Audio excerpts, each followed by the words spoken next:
Hello दोस्तों, मेरा नाम हिमांशु गौतम है और एक बार फिर से आपका स्वागत है आपके अपने इस यूट्यूब चैनल पर।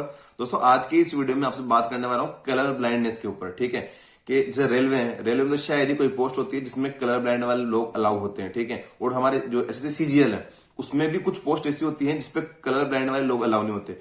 और ऐसी ऐसी चीज है ना कि आपको जब मतलब पता ही नहीं चलता।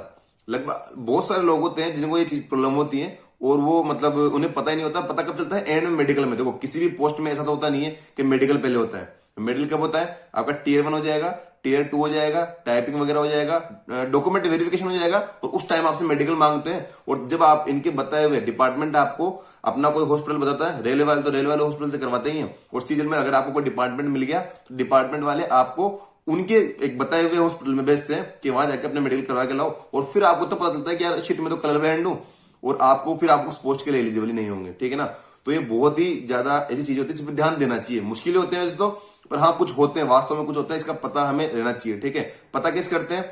जो हॉस्पिटल में इनके पास डॉक्टर होते हैं ना, उनके पास एक मोटी सी किताब होती है, इशिहारा बुक करके नाम होता है उसका, और कुछ स्लाइड्स दिखाते हैं आपको रेंडमली। वैसे तो उसमें 30-40 स्लाइड होती है, एक एक तो दिखाते नहीं है क्योंकि उनको बहुत सारे लोगों का मेडिकल करना है, डीवी करना है। ठीक है, तो रेंडमली आपको 4-5 स्लाइड ऐसे बीच में से निकाल के दिखा देंगे कि इसमें क्या लिख रहा है, पढ़ के बताओ, इसमें क्या लिख रहा है, पढ़ के बताओ। तो कुछ तो नंबर्स होते हैं और कुछ लाइन्स होती हैं कि लाइन्स के ऊपर उंगली चला के दिखाओ कि आपको सही दिख रहा है नहीं दिख रहा।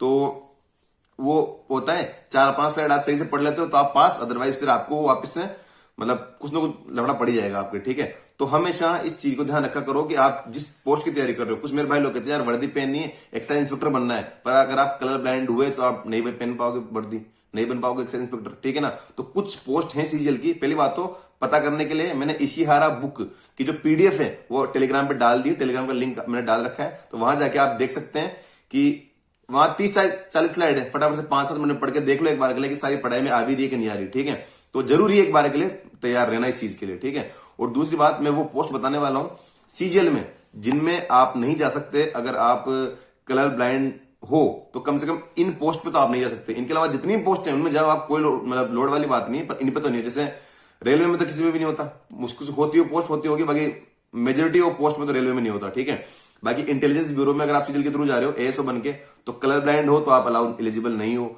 इसके अलावा नेशनल इंफॉर्मेटिव सेंटर NIC जो होता है उसमें अगर ASO बनते हो आप तो वो भी नहीं आ सकते आप। और सेंट्रल इंफॉर्मेशन कमीशन में भी आप ASO बनते हो तो नहीं जा सकते। CBIC central bureau of indirect taxes and customs, ठीक है, इसमें अगर आप एक्साइज इंस्पेक्टर बनते हो GST वाले तो भी आप कलर ब्लाइंड नहीं होने चाहिए। इसके अलावा प्रिवेंटिव ऑफिसर बनते हो तो भी नहीं चलेगा कलर ब्लाइंड। एग्जामिनर बनते हो तो भी आप कलर ब्लाइंड नहीं होने चाहिए। ठीक है, इसके अलावा और भी डिपार्टमेंट में दो चार वैकेंसी आती है। जैसे इंडियन मेट्रोलॉजिकल वाले डिपार्टमेंट है, इसमें असिस्टेंट बनते हो तो आप कलर ब्लाइंड नहीं होने चाहिए। इसके अलावा try telecom regulatory authority of India, इसमें असिस्टेंट बनते हो तो भी आप कलर ब्लाइंड नहीं होने चाहिए। ठीक है, और नेशनल इन्वेस्टिगेशन एजेंसी, ठीक है, जो NIA होता है, उसमें अगर आप SI बनते हो तो भी आप एलिजिबल नहीं हो।